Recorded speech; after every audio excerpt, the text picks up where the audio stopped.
Paul, listen to me. I don't even like dogs! I'll leave. I'll just get my things now. We could still be friends.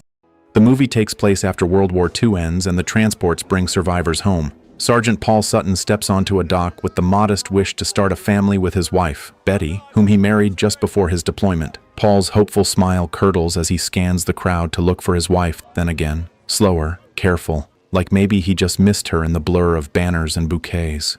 He hasn't. Men on either side are swallowed by family. He is left standing in the draft their embraces make. The welcome is loud for everyone else and silent where he's standing. He realizes Betty isn't there to greet him. He trudges to the apartment they shared before he was deployed, touches the locket that holds her photograph, and opens the door. Inside, Betty is wearing pale green lingerie, seemingly startled by Paul's arrival. She then rushes to him and pulls him into an embrace. Betty says she didn't know that Paul would be coming home today. When I didn't see you on the dock, I thought... I didn't know you were coming today! Which confuses him because he had told her about his arrival in the letters that he sent to her almost every day throughout his 4-year deployment. Betty sheepishly reveals that she stopped reading his letters because the gruesome battle scenes were too much for her. In her defense, she had saved them, showing Paul a trunk full of unopened envelopes, but never opened them after the first few. This stings Paul's feelings because writing letters to his wife became a lifeline for him in the battlefield. However, he swallows his hurt and forgives because love is the only thing he wants. Immediately, Betty talks about the economic boom and how she managed to persuade the old company Paul used to work for into hiring him again. However, Paul doesn't want to sell chocolates anymore. I don't want to go back to selling chocolate. You've got something better. He says that he wrote of the future he dreamed for them, a home full of children and quiet mornings, in the letters that Betty did not open. Meanwhile, Betty speaks only of money and the nicer things it buys and insists he return to selling chocolates because more money means more happiness.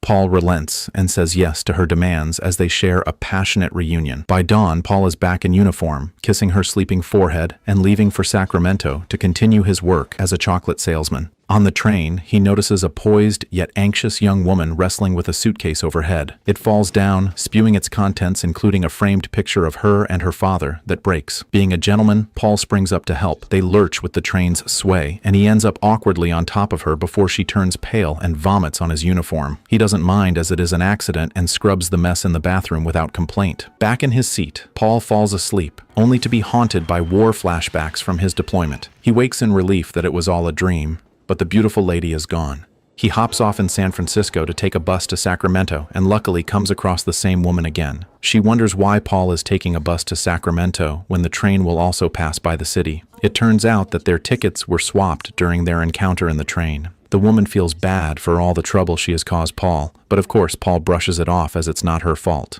She introduces herself as Victoria Aragon, a graduate student heading home to her family's Napa Valley vineyard. Then, 2 drunk men come in and begin harassing her. It's my buddy Herman, and you're, I'm not interested. No, not after she got to know me.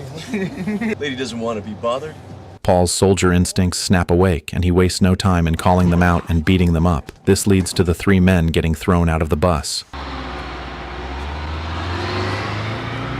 Paul walks along the road towards his destination, but is surprised to find Victoria sitting with her luggage in the middle of the road. I'm sorry about the boss. I feel terrible. You're waiting for a ride. No, a miracle. Seeing that she's in tears, Paul asks what's wrong. She confesses that she's scared to go home and face her father because she got pregnant by a professor who had left her behind with no accountability. Well, I don't know your father, but I don't think that just because some free spirit broke up with you... I'm pregnant. She thinks that her father will disown her if she comes home without a husband. But Victoria, look at the positive side. Oh, I will kill anyone who dishonors my family. If I come home this way, without a husband, he'll kill me. So Paul wants to help her and her baby. He offers a temporary plan. Well, how about if you do show up with a husband? He will pretend to be her husband for a night so she can enter her home without disgrace. He does admit that he is married and insists the deception will end the next day, and Victoria, desperate and wary, accepts. Just go blank. You're very kind to do this for me. And the baby. I'm doing it for the both of you. As they approach the vineyard, the hills sit atop rolling clouds bathed in sunlight. Its beauty takes Paul's breath away, and Victoria says her family calls their land Las Nubes, or the clouds. We call it Las Nubes. It means the clouds.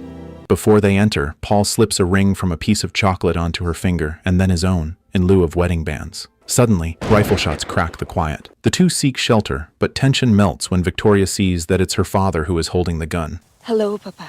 Victoria, who's this? My husband.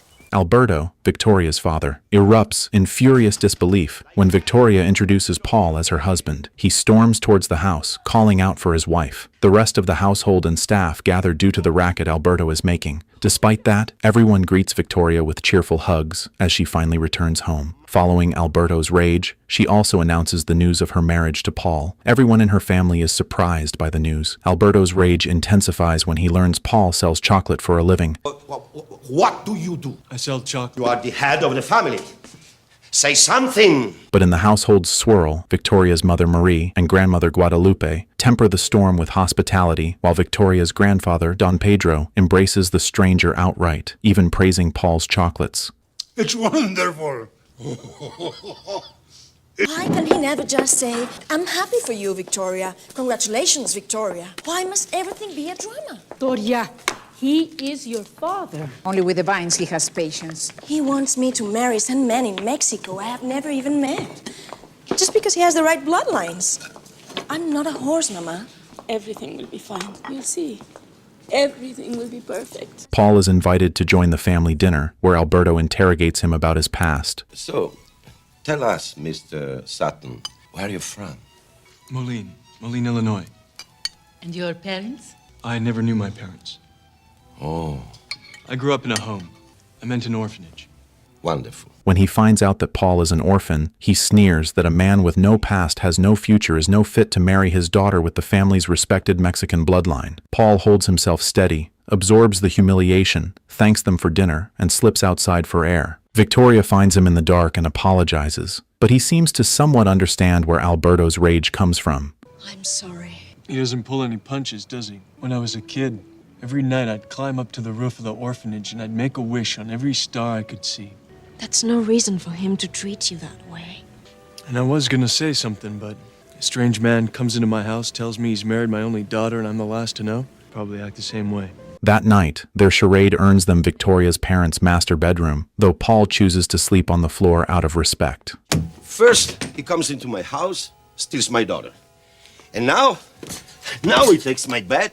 In a smaller room, Marie urges Alberto to at least say goodnight to the supposed newlyweds. Unable to cross his wife, Alberto barges into the master bedroom with a stiff goodnight. May I? One moment, Papa. Paul scrambles to tuck himself into bed next to Victoria, but Alberto's eyes already notice the blanket on the floor. The man leaves, saying nothing more. In case anyone else comes in their room, the two decides to just sleep in the bed together. Some romantic tension starts to build up, but Paul breaks their gaze and goes to bed. Paul has another nightmare that wakes him up screaming Victoria's name. When she soothes him, the sound of bells erupts outside. Frost has come down on the vineyard like a white plague. The whole family and workers turn on many fire pipes to pull heat across the vines. Paul asks how he can help, and Alberto barks at him to stand aside. However, Victoria shows him how to use clothes similar to wings to pull and spread the heated air closer towards the grapes. He mimics her rhythm, driven by the desire to be useful, and Alberto watches from a distance. When morning burns through the fog, the vines are saved. Now Paul prepares to depart towards Sacramento. It's better this way. I wish you the best of luck.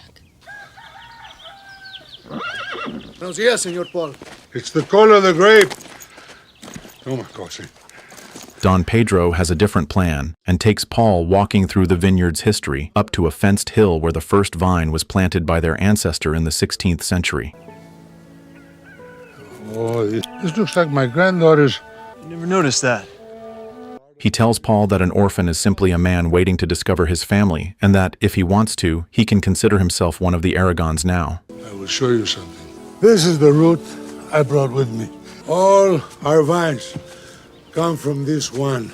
It's the root of our lives. Now that you are part of all this, a part of us, you are an orphan no longer. Paul is moved enough to accept the warmth, but still says he cannot stay until the harvest day tomorrow. I really can't. I have commitments. Don Pedro relents, but reveals to Paul that Alberto predicted his departure, and Victoria will be the one to pay the price. He said you would not stay. Who did? Alberto. So, to avoid Victoria getting hurt, Paul decides to stay for just one more day. Harvest arrives in Las Nubes like a holiday. Victoria's younger brother Pedro returns home from Stanford and greets Paul with open arms. The whole family and workers pour into the vineyard to pick the grapes, laughing and trading songs. Paul watches Alberto's efficient gestures, copies them, and naturally falls into a friendly competition that ends with both men lugging a box each, brimming with grapes at nearly the same instant. The mood expands into celebration, the musicians tune up, and the women step into the great wooden vat to crush grapes with bare feet. Even Victoria gets to join as she's a married woman now, at least to the others. The women pull Paul into the vat, encouraging the couple to dance together amidst the grapes. They drift close in a gravity entirely separate from the lie they're portraying. Later, soaked in juice and music, they finally kiss in private with a hunger that surprises them both, only for Paul to draw back, as if burned. He admits that he loves her more than he expected to love anyone, but he is still a married man after all, and he cannot betray both Victoria and his wife. I'm sorry. I'm sorry. Shocked and saddened, Victoria turns her face away and sobs long into the night, while Paul sleeps alone on the sofa with a headache and the knowledge that the moral path sometimes runs through heartbreak. He is woken up by Pedro and Alberto arguing in the living room. Pedro thinks they should modernize their winery, and Paul suggests bank loans as a safety line during bad years. Alberto snaps, telling Paul to mind his own business. Amidst the quarrel, Alberto comments that Paul and Victoria don't seem like an actual married couple, especially now that Paul had slept on the sofa. Paul defends himself by saying that Victoria's well-being is his business because he cares about her. The truth is, she came home because she loves her family. I told you, stay out of our business. Preparing to leave, Paul notices Victoria clutching her stomach in pain. He rushes to her side and offers to stay for one more night to help her through the stressful quarrels with her father, but she refuses. She says that this was not his problem in the first place. No one can help me. It's not your problem. She leaves and he pursues her, but instead finds Alfredo in the barrel storage room. Alberto once again reminds Paul that he'll never acquire the winery despite marrying Victoria, which Paul responds to by questioning whether Alberto even loves his daughter. Alberto insists that he works hard because he loves his children, so Paul tells him to start showing it instead. Why can't you just love her? You know nothing about my daughter. Can't you see that? How wonderful, how special she is? Victoria overhears the argument and joins in. She doesn't understand why Alberto is so controlling or why he hates Paul so much. Alberto stands his ground, but his daughter is tired of his temper. She asks whether she should leave the family property, but Alberto says he only wants the truth. Paul is about to leave once again. Don Pedro coaxes him into drinking brandy that he made himself. They get drunk together and start to sing a romantic Latin song. Don Pablo teaches Paul the lyrics so he can serenade Victoria from below her window with a mariachi band.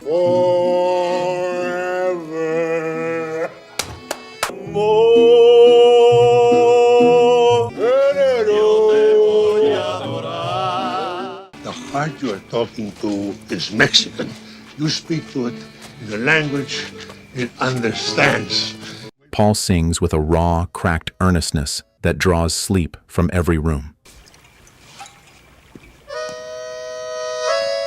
Amor, si me llamas amor.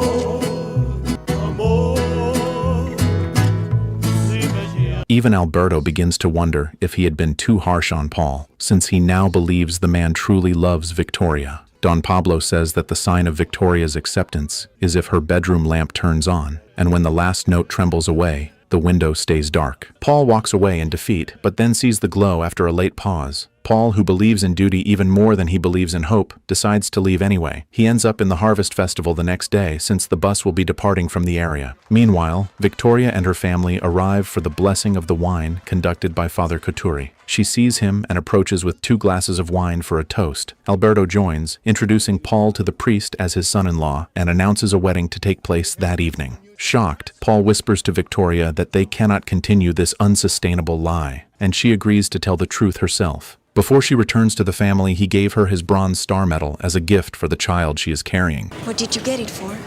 Courage under fire. You are the most honorable man I have ever known.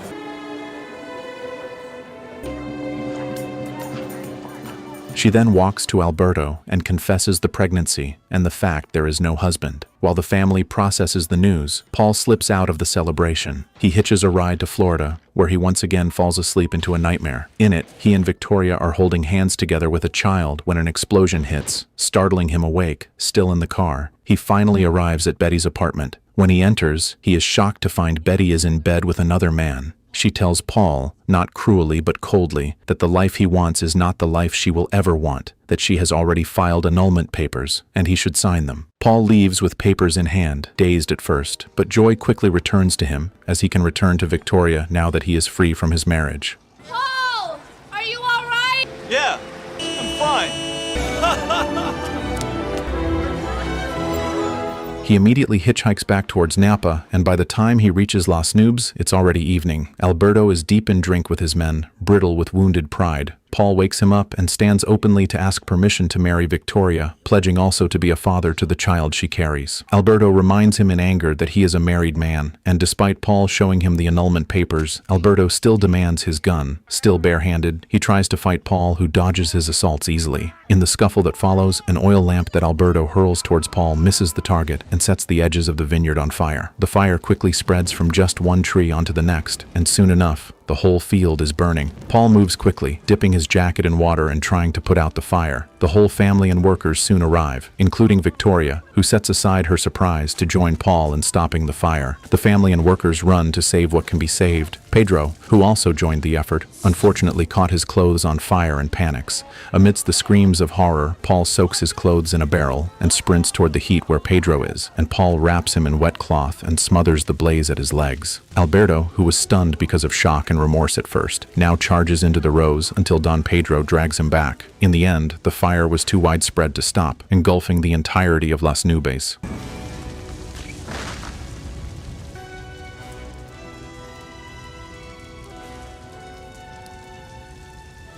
The night burns itself out, and dawn shows the cost without mercy. Black stubble where a green river once ran, and smoke sketches over the chapel's hill. The Aragon family and the workers all weep, seeing their home and livelihoods vanish in one night. Don Pedro grieves what he believes is gone, not only the harvest or a season's profits, but the literal root of the family's identity. They all believe that the ancient vine on the hilltop must have turned to cinder with everything else. Seeing the grief-stricken family, Paul decides to do what may be too painful for the others to do. He hikes to the hill with a shovel and stubborn optimism, kneels in ash, and digs with careful hands until he lifts the blackened root of the ancient vine from the ground. It looks dead, with charred skin flaking like old bark, but he brings it down to Alberto anyway. Paul asks him to cut into it to see if the fire has reached into the core of the plant. The older man stares at Paul for a beat and then frantically draws his knife. He pares away a strip of burnt bark and gasps at a shred of hope. The core had survived the fire, and that small piece of life restores courage to the circle gathered around them. Don Pedro cries out that Las Nubes has not ended after all. With a laughter that is still followed by grateful tears, Alberto turns to say thank you to Paul. Despite his prior rage and mistreatment, he finally accepts that Paul is a good man with a brave heart. As thanks, he cuts a living piece from the root and hands it to Paul to replant. Not as hired help, but as family. This symbolizes the trust that Alberto now holds for Paul to help their family restore their heritage, their land, and their livelihood. In the hush that follows the discovery, Paul takes Victoria's hand and slides a real ring onto her finger, and the family, women, men, workers, who have earned the right to celebrate, cheers as the couple seal their promise with a kiss. The priest's blessing from the day before echoes in memory. The musicians have nothing left to play. The fields are bare, and yet hope feels less like a mood than like an action. The deliberate work of planting what remains and tending it with patience until new growth rises. The movie ends with Paul, the orphan who returned from war believing he had no one and nothing except